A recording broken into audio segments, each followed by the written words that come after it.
Welcome to Push Go, a podcast presented by Plum, where we highlight the defining moments that impact how we live and work. Today, I'm joined by Andrew Denysov. He's the co-founder and CEO of TechVision. It's a global software development company located in Ukraine. Today, you're going to hear how Andrew made the decision to use his business to help the economy and those families in need during his country's conflict with Russia.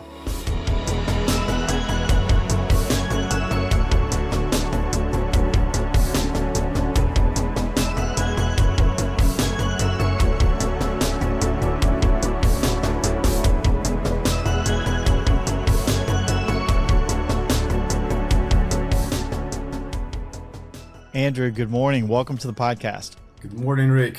Thank you for having me. It's a pleasure. I have been looking forward to this for a long time. Actually, I think we've even rescheduled a couple of times because of issues that I've had on my end. So it's good to finally be looking at you across the screen to be able to talk this morning. So how are things in the Ukraine? How are things with team Andrew and your family? Thank you, Rick. It's a pleasure, really pleasure being here. So no worries about the rescheduling. I know that you're super busy. And it's a pleasure to have a friendship with you as well. So over here in Ukraine, it's a good question because right today, that was 14th or 16th missile attack by Russia to Ukraine. So we probably spent almost all over the day because of the air raid sirens, and not outside or something like that. So this is the new reality for all Ukrainians right now. Wow. So we'll talk more about that a little bit later because that's right in the middle of us. But I wanted to start with that because I'd like to go backwards some because things haven't always been this way for you, your family, and in the Ukraine. And, as Andrew, you and I have talked, you really have been an entrepreneur almost all of your life. So I'd love to understand, as I look at Andrew as a young child growing up, did you think you would be a tech entrepreneur? I mean, was that even in the realm of possibility as you were growing up as a child? Where did you think you would be in the work world when you were 10, 12, 15 years old? Mm-hmm. Exactly when in that age, I really, really wanted to be a soccer player. So I liked sports so much. I'm grateful that God gave me soccer in my life, or actually sports in my life, because actually it developed my character. So to be persuasive, to be strong and, don't afraid of some kind of challenges and hurts and pains, etc. So probably soccer player, yeah. So soccer player. And so did you think you were going to go to university to be educated in the business world or something different? So when did the business part of your engagement start? When did you start thinking, gosh, I may not be a professional soccer player, but I could get into this business world? How did that start? So that was early 2000. So I started my university in 2004, and we choose for some reason when my parents like economic cybernetics. Sounds interesting, right? So economic cybernetics. This is kind of the mix of tech and economy. So some kind of business world, etc. So that was pretty difficult in the university, but at the same time, in 2007, that was a really, really fresh opportunity for Ukrainians back then to visit the United States. And I decided to take the challenge and use that opportunity. So in 2007, I was 20-year-old guy. I went to the States first time. Oh, and by the way, to give you the context a little bit, so because it's important. For Ukrainians back then, 20 years ago almost, So in 2007, go to the United States. Visit the United States was like a visit Mars or Moon, or something like that. Really. So to get US visa was a challenge. purchase air tickets was a challenge. So everything. So when I said to my parents that I'm about my intention, they said that someone wants to cheat me or fraud me, some kind of, that's not possible. That's not possible. So long story short, I did it. And in 2007, that was exactly that year when Apple announced and released their first iPhone. And I remember myself as today.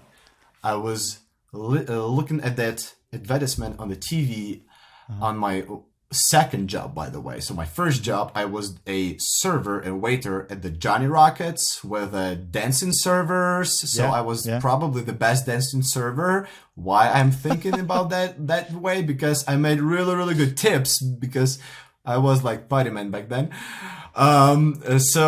And second job, I was housekeeper at one of the hotels in Gulf Shores and Orange Beach in Alabama. So I was looking at that advertisement, and Steve Jobs said that, oh, these icons look so good, so you would like to even leak them or something like that.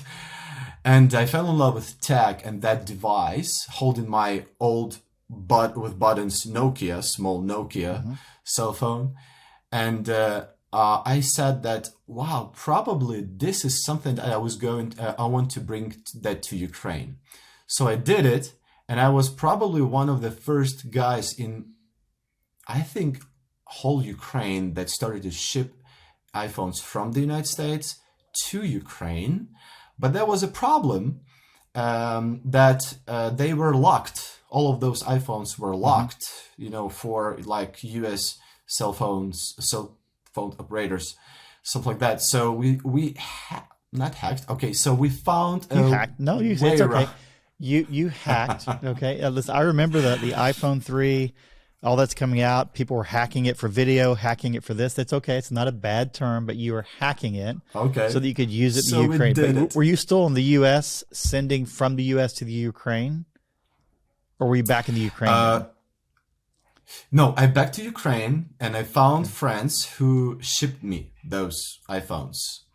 And when we hacked those first iPhones, so to test the market, because no one knew about iPhones, we tried to sell them, and they were just like, that was amazingly fast. And we made really, really, really good money. So I said to myself, wow, I calculated, again, I was economic and cybernetics. So I connected these two stuff. I calculated the potential revenue I could make. So I said, okay, in a month I could make like my parents both earn for the whole year or something like that. Wow. And so that changed your life. Even looking at that tech, that changes your life. So at that stage, right, you're like, this is my business model, but obviously that wasn't your business model. Right. So kind of walk through the evolution of, hey, I'm buying these phones, we're selling them here. And then if you fast forward the next 6-8 years, you really started getting into development, programming, you had other businesses. So kind of walk us through that a little bit. Yes, of course.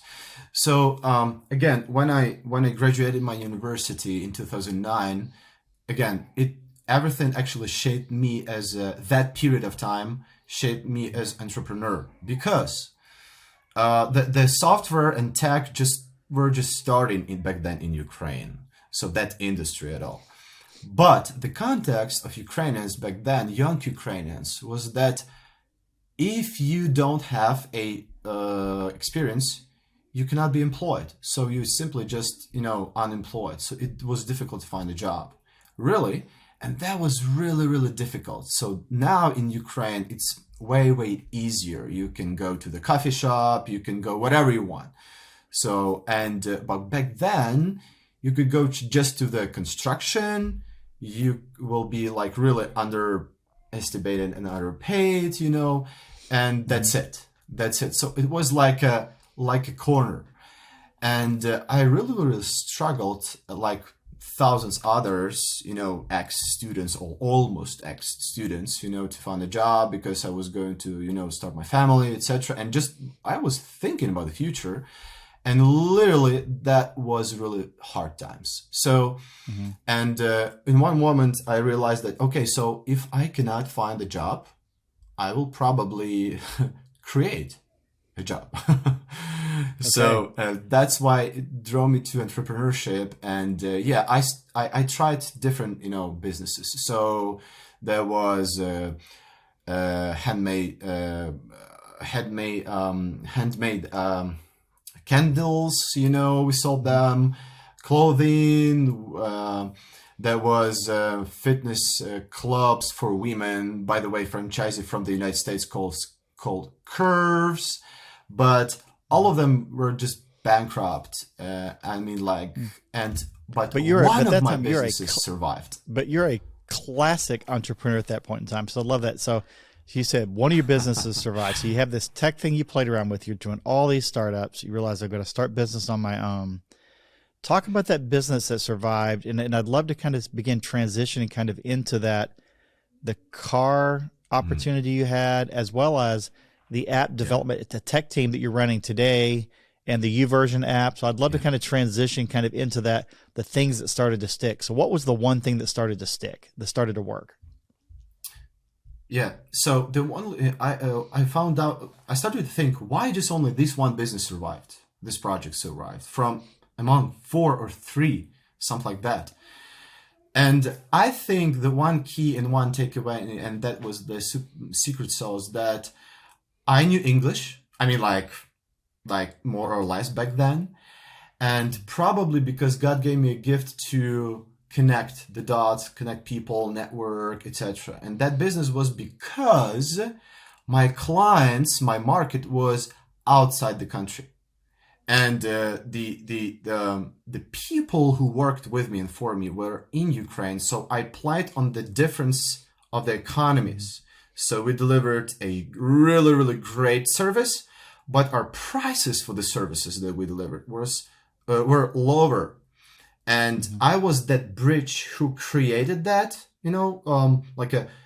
environment, economy, and we run that process. So and that why I thought that, wow, great. So that must be the sweet spot to create the business and create workplaces. And the true beauty of all of that was that this business actually created the revenue from other countries inside to Ukraine, the stable currency, which was dollar. And so you're bringing the US dollar in, you're bringing the outside dollars in to make it stable within the Ukraine. Okay. And so what was that one business that stuck? What was that business? That was actually, we were like creating websites and supported them, content, etc. So mostly for e-commerce online stores. Yes. But very, very much a tech kind of world. And so let's begin to transition into, I'd love to hear the story of how you got involved in the kind of the YouVersion, the app development there, and also how the car piece came in, because we're going to transition into that defining moment, which we've all kind of, in theory, kind of have in our heads what it may be. But talk to me a little bit about how you started to grow that into a team of people to really be a company that did development. And then this side business of automobiles that started really only about a couple, 3 years ago. Yeah. So, and after that, I realized that, so if it worked for me, and for some few people around me, I would, and I mean, the heart of loving people, and the way that I loved to help others, my friends, friends of my friends, I realized that probably that's going to be the environment where, and the passion grow up, that I want to create jobs where people can work and feed their families, pay taxes, invest into the economy of Ukraine, purchase stuff here. And we will connect, and here's the most important thing, we will connect their jobs to more stable economies. that was something that actually I pulled a love that. trigger over here in me, that I want to be that bridge that will deliver a great competitive on the market service, of course, because we're not non-profit. We're not like guys just because we're good guys from Ukraine or whatever. No, no, no, no, no. We have to be a competitive business on the market. But at the same time, the mission is, again, because of the Ukrainian context, creating jobs so we will, feed their families and actually support my country as it is. Yes, I love that. 30, 40, 50 years ago, it would be much more difficult, almost impossible to really bank on other economies to drive what you're doing here, unless it was trade goods where you're shipping goods. But the technology Yeah, piece that you experience in the States, the iPhone, all the things that were happening, I love that concept of being a bridge between amazing talent, really quality work, in stable economies to bring that revenue into Ukraine to make it a more fulfilling, vibrant economy within your community. I love that. that's So, right. so, That's right. so That's right. that's the case. You started building that, but as we talked earlier, that was, I think we met 2 years ago. You're in the States. Everything's great. You're building your business. You've got this business that you're driving. And then something happened February, was it 24th? That's right. February 24th. So let's talk about that defining moment in your life, which you had no control over. But was that war, the issue that happened within the Ukraine. So let's talk about what that was like and how that impacted kind of your life moving forward. Because while you're still doing these things we talked about, obviously things have changed. So let's kind of drop anchor there a little bit and kind of walk us through maybe that first 24, 48 hours when the reality was Russia Yeah, was coming. exactly. Exactly. So before February 24th, I'll give you also some behind what's actually happened behind the scenes. So all my life, I'm that type of person that I love to plan my life for like next 5, 10 years. And every single December, my wife and I, we go for 2, 3 days somewhere without kids, just both of us, and we plan a year. So the plans for 2022 were really, really great. Multiply the business, impact on our nonprofit side.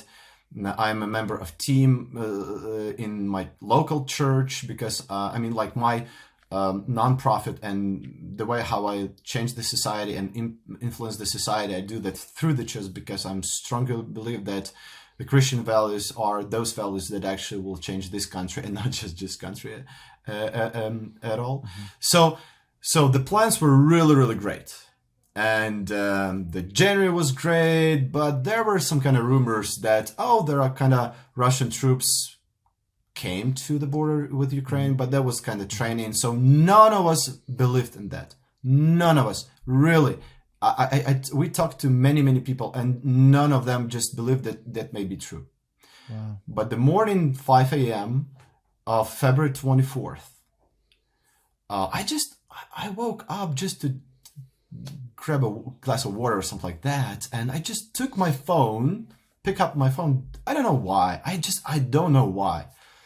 And I saw 2 missed calls from my friends from the States, totally different people. They don't know each other, and that wasn't a messages. And they really, really clearly knew that I'm in the middle of the deep sleep, like 4 a.m. or something like that, because they knew that I was in Ukraine.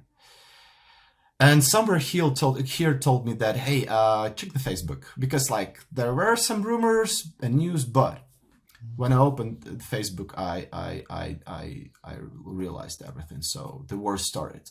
So war broke out. It happened completely it was completely another year of survival and growth as a individual but and leader in the nation. So first 72 hours with no sleep, totally no sleep. That was mess, stress, chaos. Banks are closed. Gas stations with a kilometers of lines with cars because there was just 20 liters per one car, 20 liters like 4 gallons or something like that per Four car. gallons. Yeah. Yeah.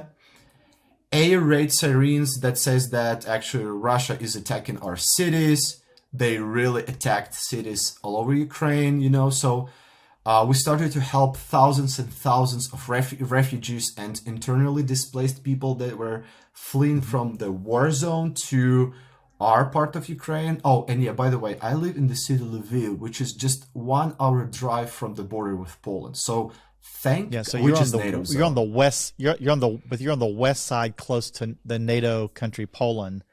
That's So right. when you talk about the war zone, obviously the northeast portion was just bombarded, and so you had Oh man, people fleeing those cities into your city, and it was almost like that's a right. holding place as people were trying to get into Poland. That's right. That's right. Into Poland or just from that part of Ukraine, those cities to our part of Ukraine, because we are like we were more or less safe and sound, and yeah, probably this part of Ukraine is the safest part of Ukraine. So we helped them. And back then, I had probably the smallest car ever I had in my home. I sent you the picture, right? So Yeah. we tried to do as much as we could to deliver the food, clothing, because lots of people just were fleeing from that part, and they just literally didn't have a chance to take anything, like even underwear, just cell phone, charger, sometimes not even charger, backpack with just clothing for kids, and that's it. So, and yeah, and at the same time, I had to take care about my business because there were many risks, Hmm. for the clients. But what I need to tell you one thing, that none of our clients left us. None of them. Wow. I mean, I want to be honest with you, Rick, that if I would be in their shoes, I mean, in my clients' shoes, I would probably really, really start to worry about that. Like, oh, my engineers are in Ukraine, my teams are in Ukraine. I mean, like, Mhm. there are risks, like, of course, everything are in cloud right now, etc. So you can Yeah. just push the button and, the Sure. access will But be we closed, etc. talked a But little bit about that. still, Is that we talked a little bit about that. You've got a group of people that obviously are choosing to go fight to go fight the war. You've also got people that are saying, yeah, yeah, but someone's got to stay back and keep the economy things going so that the families can survive. And I think you that's and I right. were talking about is that keeping your business running actually keeps those families, healthy, alive, and moving to keep some That's right. revenue coming in because you can't just drop everything. And so, That's so right. I appreciate that tension of companies continue to invest in you, but yet you had to keep workers because again, the workers Hmm. are trying to decide, do I flee to Poland, do something different? Do I stay here? So talk a little bit Yes. about the decisions that you saw people make between do I leave? Do I stay and keep the economy going, or do I stay and go fight? So talk a little bit about those decisions that you saw people making. Hmm. Hmm. Oh, that was hard decisions. I mean, because different people. So again, anyone of Ukrainian males can be drafted to the army anytime, even me or anyone from my engineers. But thank God for wise president and government in Ukraine right now. So they clearly understand that army without support is nothing, and support Hmm. without army now is nothing. So we Right. need to balance this. Balance this. Yeah, of course we need to work, create the value, pay taxes, support, help, and stuff like that. But there are number, not number, but some of the engineers, males, that said, I have to take a weapon. I mean, like a weapon or something. I have to go there. Right. Someone were drafted, but according to the again tech, if tech domain over here, government says please work, so they don't draft engineers, software engineers, because we create the value of, again, bringing dollars to Ukraine, which is important right now for the Ukrainian economy. Right. They know that we speak English. We are the information providers for the rest of the world. We're not that type of guys that can be brainwashed or pushed to think the way how others want to think. So they know we are open-minded. So we are the creators of the big portion of the the right economy over here. So Mm-hmm. so more or less it's good, but still at the same time, according to the martial law, all Ukrainian males with age from 18 to till 60 are not eligible to leave the country, Wow. unless you have 3 kids or some kind of other exceptions, but that's just a very few percentage. Yeah. Well, you and I also talked about your family staying or your family leaving to go to Poland for a period of time. And I know that was also a very difficult decision for your family. So speak to that a little bit of why you made the choice for you, your wife, all of you, and your kids to stay there as a family unit as opposed to being separate. Speak to that a little bit. Thank you for this question, Rick, because that was probably one of the hardest questions and decisions that we were thinking to make or not. So just imagine the situation. So everyone is fleeing from the country. I mean, like lots of people around you fleeing from the country because no one knew what's going to happen next second, next moment, like. And women and kids, of course, they could leave the country. And lots of families did that. So husbands stayed in Ukraine, of course, but women just left the country. But my wife, she said, I won't go anywhere without you. I forced her, I pleased her, I pushed her. I said, please go, because, I cannot guarantee your security because I don't know. And this We was didn't early have on like where really you didn't know anything. It's really early on. So who knows what's really going to exactly, happen, right? This isn't like today exactly, making that decision. This is almost 2 years ago making a decision. exactly. And again, so your life consists of not just thinking about the war, but you have people that work for you, your team, your engineers, their families, clients. So these first 72 hours and more after that, without the sleep, I was sitting on the Zooms. I was talking to everyone, calling them. Engineers were fleeing to kind of mountains, villages from big cities, because we thought that big cities will be targeted by the missiles, etc. But my wife said that we will not go anywhere without you. That's it. Period. But when I need to tell you that now, for this moment, that was the right decision. I was angry on that decision. I respect that decision of my wife, but now we realize that was good because one of the values of my personal life is my family. And I really, really cannot imagine my life without my wife, and family. They are my supporters, my motivators, inspirations, and helpers as well. And that was difficult. Yeah. Wow. Wow. So you're there as a family unit. You've made the decision to stay. And over the last year, as you look at your business and where things are today, I know you're a planner. Okay. As you talk about, you probably get you probably in December of this year, you guys sat down and did your plans for the year. Well, walk me through as you look at the year in front of you. What do you see? What are you planning for? What are you hopeful for? How do you see the business and the family aspect of things as you look out into 2023? Yeah. Good question, Rick. So I consider myself as a very lucky person. I have 3 really, really, really cool mentors. First mentor is I believe in God, and I pray a lot, and I rely on Him so much. The second, the 2 others are I have 2 mentors. One is Swedish. He's one of the top managers of Google Sweden, and another one is American. And when I set to plan the 2023, I realized that I don't know, like, okay, there's a full, like, entire uncertainty in front of me in 2023. So how to move into the new year. But again, I was lucky because one of my mentors 3 years ago or something, we created we call that life plan.